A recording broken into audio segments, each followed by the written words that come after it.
안녕하세요. SPI 고병기 편집장입니다. K리츠 위클리 전해드리도록 하겠습니다. 지난주 같은 경우에는 설 연휴가 길게 있었죠. 월화수 3일 동안 설 연휴가 있었고, 그래서 목금 이틀 동안만 이렇게 증시가 열렸었는데요. 지난주 단 2거래일만 시장이 열렸던 지난주 22개 리츠의 단순 평균 수익률은 마이너스 0.29%를 기록했고요. 오랜만에 마이너스 수익률을 기록했는데, 반면에 같은 기간 동안 코스피는 5.47% 상승하면서 크게 올랐습니다. 지난주 같은 경우에 거래일이 많지는 않았지만 또 리츠 시장에 이슈가 많았던 한 주이기도 한데요. 설 직전에 유상증자 추진과 철회 그리고 자산가치 하락에 대한 우려로 크게 하락했던 JR 글로벌 리츠 같은 경우에는 설 연휴가 끝난 이후에도 또 주가 하락이 이어졌습니다. 여기에 대해 지난 20일 장 마감 후에는 JR 글로벌 리츠와 마찬가지로 유럽 자산을 핵심으로 하는 KB스타 리츠가 부채 상환과 운영 자금 마련을 위해서 1,500억 원 규모의 유상증자 계획을 발표를 했습니다. JR 글로벌 리츠가 지난 1월 말 유증 추진과 철회 그리고 이후 홍역을 치르고 있는 데다가 이번 KB스타 리츠의 유증 규모가 시가총액 대비해서 44%에 달하는 큰 규모라는 점에서 충격이 적지 않을 것으로 예상되고요. 이외에 또 최근 나이트리 동대문 호텔 매각이 흥행하고 있는 신한 서부TND 리츠 같은 경우에는 지난주에도 가장 큰 폭의 상승세를 이어가면서 눈길을 끌었고, 또 삼성 FM 리츠도 52주 신고가를 기록하는 등 좋은 흐름이 이어지고 있습니다. 전반적으로 설 직전주와 상당히 유사한 흐름이 이어졌던 한 주입니다. 지난주 시장에서 주목했던 지표들은 이제 연방준비제도 이사회가 중요하게 생각하는, 금리 결정할 때 중요하게 생각하는 미국의 개인 소비 지출 PCE 가격 지수와 미국의 작년 4분기 국내 총생산 GDP가 있었는데요. 우선 지난 20일에 이 미국 상무부가 발표한 작년 12월 PCE 가격 지수 같은 경우에는 전년 동월 대비 2.9% 상승했는데, 작년 11월은 물론이고 시장 전문가들의 예상치를 웃돌았습니다. 전월 대비로도 0.4% 올라서 시장 전망을 상회했고요. 변동성과 큰 에너지와 식료품을 제외한 그런 PCE 가격 지수 같은 경우에도 이 대체로 시장 예상치와 전월 동월 대비해서 상승폭이 좀 웃돌았기 때문에 물가 상승률이 여전히 높은 수준을 유지하고 있고, 이러한 점들이 연준이 금리 인하의 속도를 내기보다는 관망세를 유지할 것이라는 이런 전망을 내놓게 하고 있습니다. 그리고 같은 날 발표된 미국의 이제 작년 4분기 GDP 속보치 같은 경우에도 전기 대비해서 연율 1.4% 증가해서 직전 분기인 4.4%에 비해서 급격히 둔화됐고, 다우존스와 블룸버그가 전망했던 전망치도 모두 크게 밑돌았습니다. 네, 전반적으로 이제 시장 PC나 GDP 모두 시장 전망치와는 다소 차이가 있는 그런 어떤 수치가 나왔고요. 그리고 이번 주에는 이제 도널드 트럼프 대통령의 입을 주목해야 될 것으로 예상되는데요. 앞서 이제 지난 20일에 이제 미국 연방 대법원이 트럼프의 상호 관세 정책이 위법이라고 이렇게 판시를 했는데, 시장에서는 오히려 불확실성이 더 커졌다는 평가가 나오고 있고요. 대법원 판결에도 불구하고 또 트럼프가 각종 무역법을 통해서 관세를 부과할 것이라고 밝혔기 때문입니다. 실제로 트럼프는 대법원 판결 직후에 기자회견에서 전 세계를 상대로 글로벌 관세를 10% 부과하는 행정명령에 수명한다고 밝혔고, 또 바로 다음 날인 21일에는 해당 관세를 10%로 인상한다고 마음을 바꾸기도 했습니다. 또 이런 가운데 오는 24일에 트럼프가 미국 의회 합동회의에서 국정연설에 나서기 때문에 이 관세라든지 최근 이란과 관련된 이슈라든지 어떤 발언을 내놓을지 좀 주목해서 볼 필요가 있어 보입니다.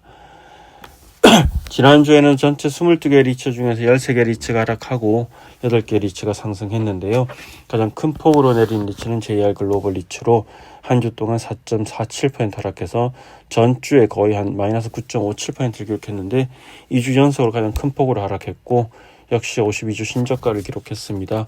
JR 글로벌 리츠 같은 경우는 지난 1월 23일 유정 발표 이후로 1월 마지막 주 한 주 동안 17% 이상 급락을 했고, 이후에 또 유럽 현지 대주단의 벨기에 파이낸스 타워 감정평가 보고서 수령이 지연되면서 유럽 자산 가치 하락에 대한 우려가 커졌고, 주가에 부담으로 작용하고 있는 상황입니다.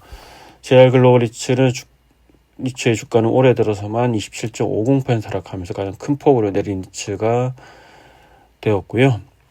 반면에 신한 서부 T&D 리츠는 지난주에 3.80% 올라와서 상승폭이 가장 컸고 52주 신고가를 기록했습니다. 신한 서부 T&D 리츠는 전주에 이어서 2주 연속 가장 큰 폭으로 올랐고 올해 들어서만 17.6% 올라서 상승폭이 가장 큽니다. 신한 서부 T&D 리츠 같은 경우에는 상장 후 첫 자산 매각인 나인트리 동대문 호텔 입찰 결과 총 8곳이 참여를 했고 최대 900억 원 이상의 가격을 써낸 곳도 나올 정도로 흥행을 했는데요. 이번 입찰에 참여한 곳들 중에서 가격 경쟁이 있는 곳들 대상으로 또 오늘 25일에 재입찰을 실시할 예정입니다. 워낙 이렇게 이제 흥행을 하다 보니까 다시 한 번 더 가격을 받아보겠다는 생각인데요. 아울러 최근 삼성생명 잠실빌딩 편입을 결정한 삼성FN리츠도 좋은 흐름을 이어가고 있는데 전주에 52주 신고가를 기록했던 삼성FN리츠는 지난주에도 2.14% 올라서 다시 한번 52주 신고가를 기록했습니다. 그리고 지난주 이제 20일이죠. 20일 장 마감 후에 또 이제 리츠 시장이 좀 큰 얘기가 나왔는데 이 KB스타 리츠가 유상증자를 하겠다고 발표를 했습니다. 지난 20일 장 마감 후에 한 오후 5시 정도에 공시를 했는데 부채 상환과 운영자금 마련을 위해서 1,500억 원 규모의 유정을 추진한다 밝혔는데 증자 방식은 주주 배정 후 실권주 일반 공모 방식이고 신주 예정 발행가액은 3,040원입니다. 4월 10일에 발행가액을 확정하고 또 구주주 청약일은 4월 15, 16일 양일간에 예정되어 있고요. KB스타 리츠는 이번에 유증을 통해 조달한 자금을 이제 시티뱅크 센터, 시그니처 타워, 이제 그리고 여의도 파이낸스 타워 등 지난 2년 동안 편입했던 자산을 위해 조달한 부채를 상환하고 그리고 운영 자금 등에 사용할 계획이라고 밝혔습니다. KB스타 리츠는 이번에 유증을 통해서 재무구조 개선 및 차입 여력 확대가 기대되는 만큼 향후 국내 우량 자산 편입을 적극적으로 추진하여 성장성과 수익성을 높여 주주 가치를 제고하겠다 이렇게 밝히고 있는데요. 다만 시장에서는 우려가 큽니다. 당장 이제 23일날 주가에 상당히 이렇게 주목할 수밖에 없는데요. 우선 유정 규모가 상당히 큽니다. KB스타 리츠 시총의 44% 달할 정도로 상당히 크고 또 이렇기 때문에 기존 주주의 주주 가치 희석이 우려되는 점이 있고요. 그리고 KB스타 리츠 역시 JR 글로벌 리츠와도 상당히 유사한 구조인데 유럽 자산 가치 하락과 리파이낸싱 한해 지정상금 이슈까지 3중고를 겪고 있기 때문에 앞으로 또 상당히 이제 우려가 많이 될 수 있는 그런 지점에 있고요. 그리고 작년에 이제 KB스타 리츠 해외 자산에 대한 우려를 불식시키기 위해서 지난해 이제 시그니처 타워, 여의도 파이낸스 타워 등 국내의 자산을 이제 편입했지만 실제 주당 배당금 DPS 증가에 미치는 영향이 미미한 수준이었고 실제로 이 KB스타 리츠는 이번 유증과 관련된 주주 서한에서도 올해 이제 결산 기별 6개월 주당 약 170원 내외의 배당금을 지급하겠다고 이제 밝혔습니다. 예년과 이제 작년과 동일한 수준이고요.